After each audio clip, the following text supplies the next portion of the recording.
After nearly 2 years of investigating Russian interference and potential ties to the Trump campaign, the Mueller report paints a picture of a president who repeatedly tried to remove the special counsel, discouraged witnesses from cooperating with investigators, and pushed aides to lie to the public, as well as investigators who were trying to investigate the Russia probe. So joining us now to talk about all of this is Independent Senator Angus King. He is a member of the Senate Intel Committee. Good morning, Senator. Good morning, Allison. Have you had a chance to read all of the 400 pages? I'll be honest with you, I read up last night until about 210. I haven't read the obstruction part. I read the entire collusion part, if you will, where there are lots of interesting redactions. So I got to be honest, I'm halfway through, but I'm going to make it because you got to read every page, I think. There's a lot there. Yeah, for sure. I mean, and it's dense stuff. It's not as much of a page turner as the Starr report, frankly. What are your thoughts this morning as you digest it all? Well, I think the first is, and you won't be surprised because I've probably said this 5 times on your program over the last couple of years, the big story here is what the Russians did.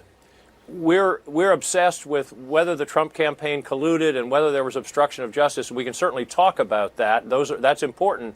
But what comes through in the report is the incredible detail down to the names of the Russian agents, that they hacked into the emails, they stole the emails, they disseminated the emails in order to influence our election. They went into state election systems, and they had a very sophisticated disinformation campaign. And here's the problem, Allison. The president has never acknowledged that. And here's why that's important. I met with a group of people from Eastern Europe. I said, how do you deal with this Russian interference? They'd been seeing it for, a dozen years. Yeah. They said the best defense is if the people understand what's being done to them by the Russians. And for the president to fail to say and to acknowledge what the Russians did is impairing our ability to resist what they're going to do the next time. Oh, he's not just, Senator, I'm sorry to interrupt you. He's not just failing to say it. He doesn't believe it. I mean, he thinks it's a hoax. He believes Vladimir Putin's word, as he said in Helsinki to the whole world. He believes, he doesn't see why it would be Russia. He believes Vladimir Putin. He has no reason not to. So you are, well, I don't think you're going to get the right audience with him. Well, he's about the only person in the country that believes that. And the problem the point I'm trying to make is it's hurting our country.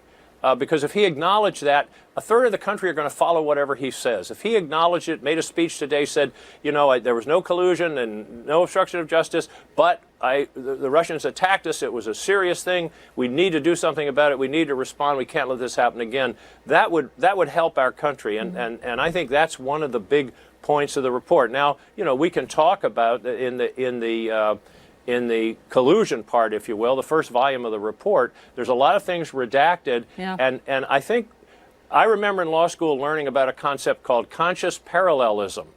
And that means there's no agreement, but two sides are operating in a way that they know is going to benefit each other. And that's what seems to come through in the report. And I think you read a sentence, or John read a sentence that indicated that. They were playing footsie. They may not have had an agreement, but, there were just too many coincidences. Yeah. I want to ask you about Attorney General Bill Barr.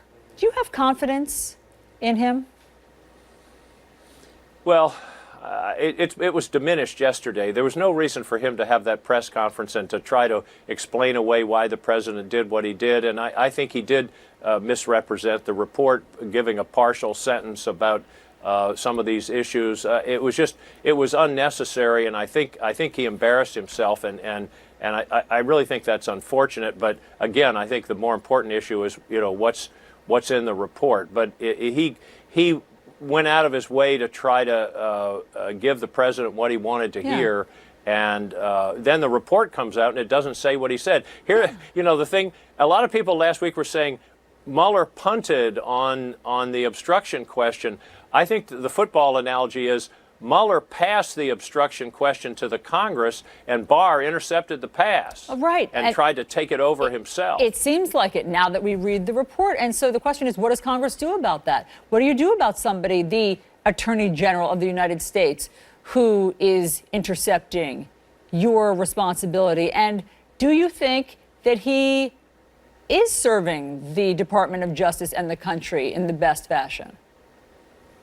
Well, of course, he has he's appointed by the president. He's a member of the president's cabinet, but there is a tradition in this country that attorneys general tend to be institutionally independent, and that's been observed sometimes more than others. But I think what he's hurt is his own credibility with the Congress. I don't think there's any action the Congress needs to take, but I think the next time he appears before a committee and makes these kinds of declarative statements, he's going to have a credibility problem. So you don't think that that Congress should somehow work to remove him?